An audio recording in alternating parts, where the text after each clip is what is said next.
Welcome to the Faraday's Law of Induction video. In the first part of this experiment, we'll be measuring the induced EMF caused by swinging a coil pendulum through a magnetic field. In the second part, we'll be using the induced EMF to dissipate some thermal energy in a resistor and comparing that to the mechanical energy lost by the pendulum, making sure to account for friction. To start, set up the apparatus as shown. Attach a crossbar to a retort stand. Hang the rotary motion sensor near the end of the crossbar so that the pendulum won't bump the bar. Using the supplied thumb screw, attach the pendulum to the rotary motion sensor. Place the magnet and adjust the height of the pendulum such that it swings directly through the center of the magnet. Plug the rotary motion sensor into your data acquisition interface. Attach the voltage sensor across the two pendulum terminals and plug that into the data acquisition interface also.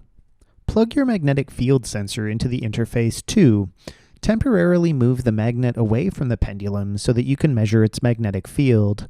Make sure your sensor is plugged in, your interface is on, and capstone is open, then hold the sensor away from any magnetic field sources and press the tare button. Open the capstone file called induced EMF and press record.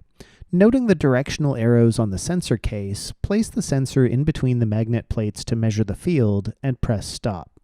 Return the magnet such that the coil swings through it. Ensure that the coil's equilibrium position is at the center of the magnets and that the coil swings freely without making contact. Make sure the pendulum is in its equilibrium position. Press record in capstone. Raise the pendulum to 25 degrees and then release it. Let the pendulum swing through the magnet, then press stop. Repeat this process at least 10 times. In order to get a decent approximation of the average EMF, it is also important to know the angles where the coil is just outside the plates and just inside the plates. As before, make sure the coil is in equilibrium, press record in capstone, and position the coil so that it's just outside the plates. It may be helpful to let it rest against a ruler to measure this angle. Record the angle and position the coil so that it's just inside the plates, and record that angle too. In part 2, we'll be comparing how much thermal energy is produced by letting the induced current go through a resistor, and comparing that to how much potential energy is lost by the pendulum. Friction is significant here, so we will account for it. Use a multimeter to measure the resistance of your resistor. When finished, use the multimeter and two banana cables to measure the resistance of your coil. Save and close the capstone file. Open the capstone file called Induction Energy. If your magnetic field sensor is still attached, capstone might ask if you want to add it to the experiment. It doesn't really matter how you respond. Open the calculator at the left side of the screen and enter the resistance values you just measured. Note that R coil is the resistance of the coil and R is the resistance of the resistor. Disconnect the magnetic field sensor as it will no longer be needed. Attach the resistor across the pendulum terminals. Unscrew the pendulum and use the edge of the table to find its center of mass. If you slowly slide the pendulum further towards the edge, the center of mass is the position where it just starts to fall. Measure the distance from the pendulum's pivot point to its center of mass. Open the calculator again and enter the distance you measured, which is called D in capstone. Reattach the pendulum to the rotary motion sensor and attach the voltage sensor leads across the resistor.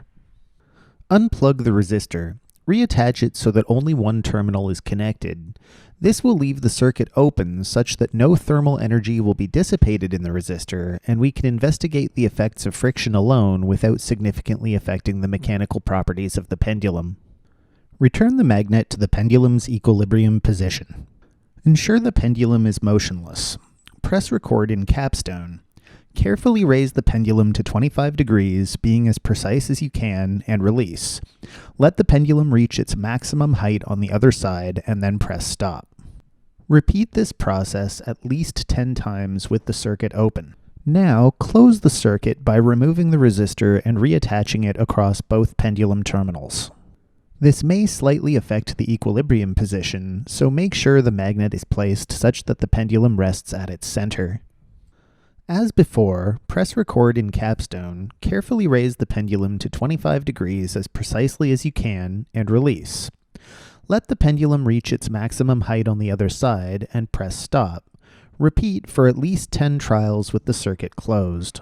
Thanks for watching the Faraday's Law video. And remember, if you don't have enough energy to write your lab report, try swinging yourself through a magnetic field.